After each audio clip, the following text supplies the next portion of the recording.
Jeff Russo composed Star Trek Picard this season, in addition to composing music for a wide variety of other shows, including Altered Carbon, For All Mankind, Power, Treadstone, Snowfall, Legion, and that's just this past season.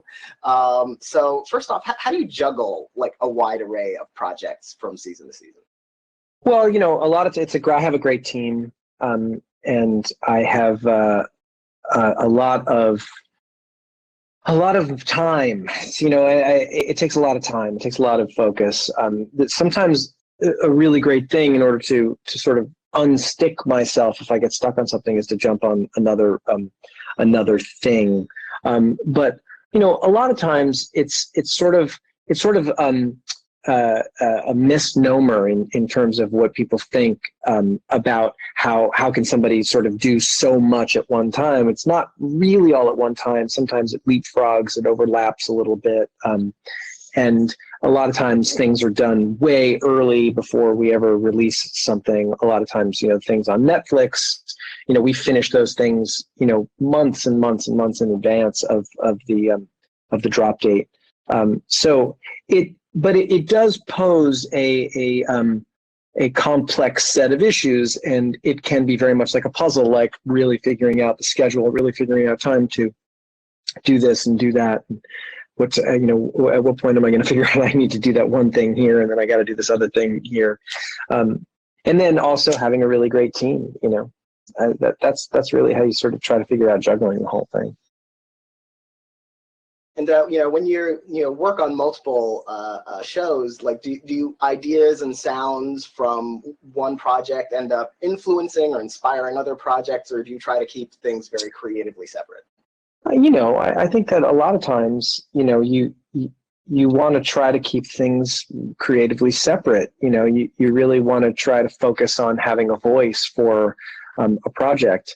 You know, occasionally you get messed up and you're like, oh, did I do that one time on that one thing? Have I already done that? You know, but that happens all the time. That happens in writing songs too. And it's, you know, the fact is that I sort of write the way I write, and I think that will always come through in the things that I tend to do, the instruments that I like to utilize, and the way I utilize them, and the way I like to fashion music inside of a narrative. You know, obviously it can be different from one thing to another, but you know, there is a through line for me. You know, and that I think that's just a creative thing.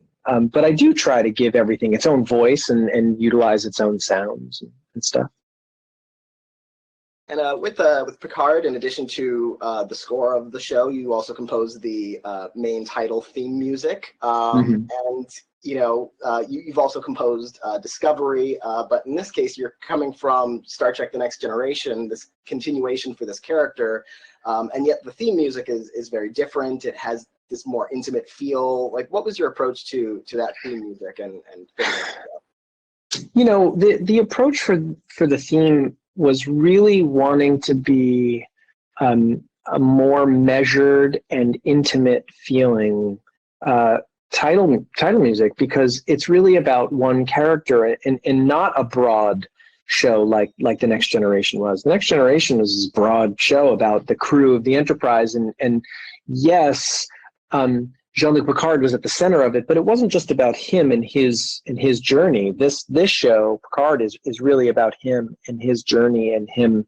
you know, growing and becoming the person who he was always going to become, and him trying to make amends for his past mistakes, and him trying to figure out where things are going to lead him. So we really wanted to focus a lot more on that. And I think that led me to utilizing a smaller, you know, just a smaller feel for it, a little bit more of an intimate and more emotionally driven feel than a big bombastic theme score.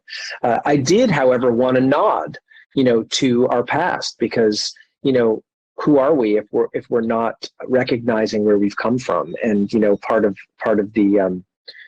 that is about, you know, giving an acknowledgement to where we've been musically. And how did those decisions happen in terms of bringing in those kind of references and you reminiscent of The Next Generation and those classic scores? Well, give me themes that I can nod to that are written by the greats of composition, and I'll do it. There was no reason to not, and certainly, when I nod to Jerry Goldsmith's theme from the motion picture, which then became the theme for The Next Generation, I can use that to great effect. And why not do that? I'm very what is the word for it? I sort of bow to him. He's one of the greats of all time, and all of that score from The Next Generation and from the motion picture and from the original series, like all of it has led to where we are now, and I don't want to forget that. So utilizing some of those motifs as a means to help tell the story is really important to me, and being able to create new motifs that sort of work with that or work within that context is really has really been quite a joy for me. And working on two different Star Trek series, like what did you hope to bring differently to Picard compared to what you musically brought to Discovery? Well, again, they're two very different shows, and they treat the narrative in a very different way. In Picard, we're dealing with our one character and how he's sort of on his journey, and it's not the entire crew, and it's not as broad of a storytelling device. So I wanted to do that same thing with the score. I wanted to really focus in on the character of it and the emotion of that character. In that way, I think is where it differs, but I do think it does share a lot of DNA. Like Star Trek as a universe shares a musical DNA across all of the shows and movies. And I think that it was important to keep that thread, because that's also what makes the whole thing so recognizable and so iconic. So it was really sort of a dance and a fine line to walk, between wanting to do something new and wanting it to be to stand on its own and have its own voice, and yet still be able to operate under the umbrella of the sound. I think is very Star Trek.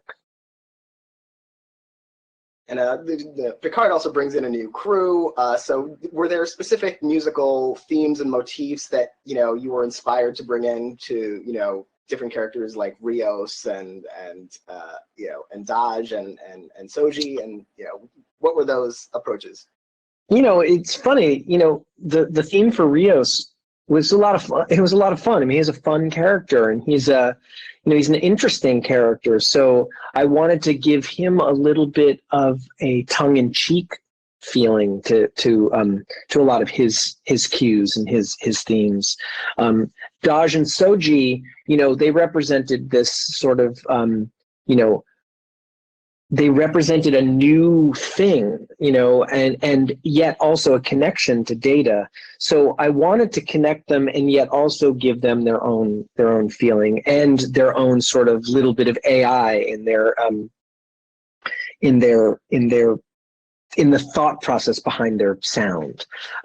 So yeah, I would say, it's interesting to create themes for characters, because they can be very engaging and they can really take you to where you need to be, but you don't want to do too much because you don't want to take away from the narrative, and you don't want it to sound like, well, there's too much sound, like this person's on the screen and it needs to be this theme and then this person. So it really sort of needs to be crafted in a way that makes it uniform. So a lot of times it's just a simple gesture for a character, which is why I at one point nod to a Romulan theme from the original series when we introduced Narek in that first episode. I thought it would be fun to utilize a few notes from the original Romulan theme when they introduced the Romulan.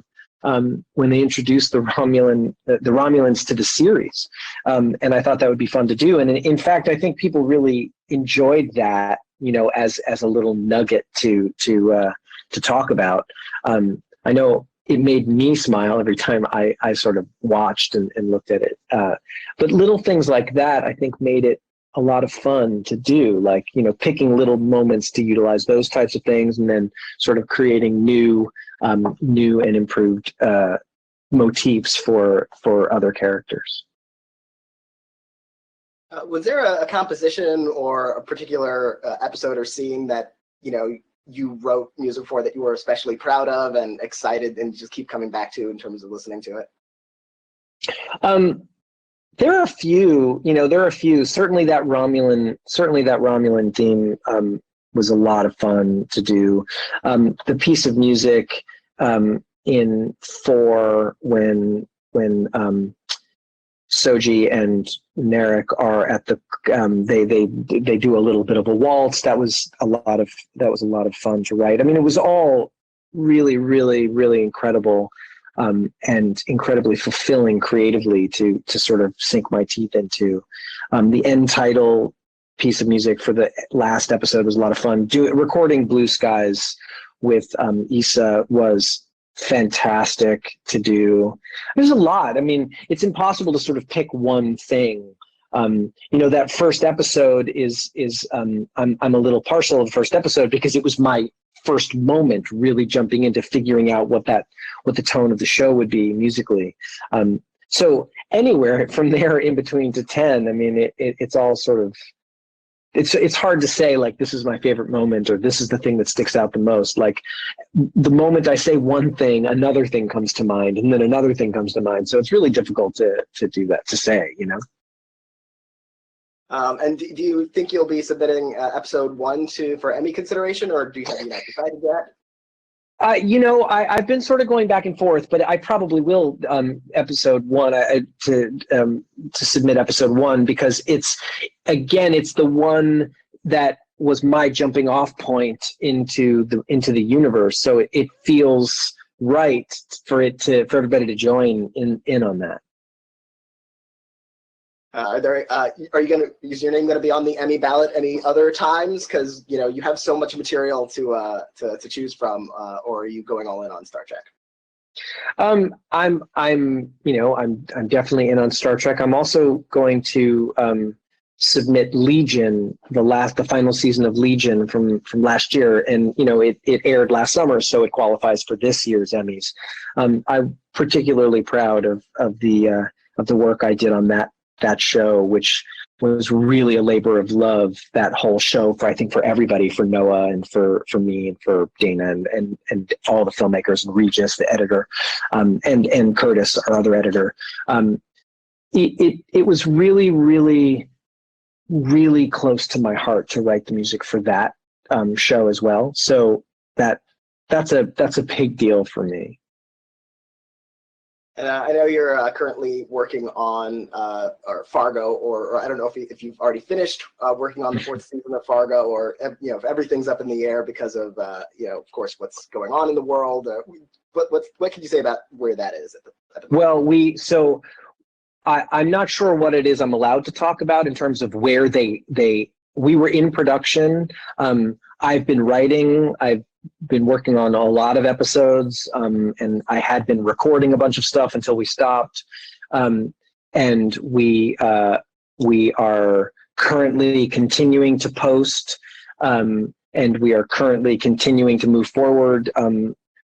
But they are going to have to restart production whenever that becomes available to them. I'm not sure exactly when that's going to be. They keep telling me it's going to be at some point. But it's really, really, it's an incredible season. It really is an incredible season. And writing the music for this season has been significantly different than the last 3, as I'm sure everybody will expect, because you're never really knowing what it's going to be until you see it. And it's been a lot of fun. It's a really fun show. So. Well, I want to congratulate you on Star Trek and on your myriad other work, and fingers crossed that the industry will get back up and running and safely in before too long. And thank you so much for talking with me today. Thank you very much for having me.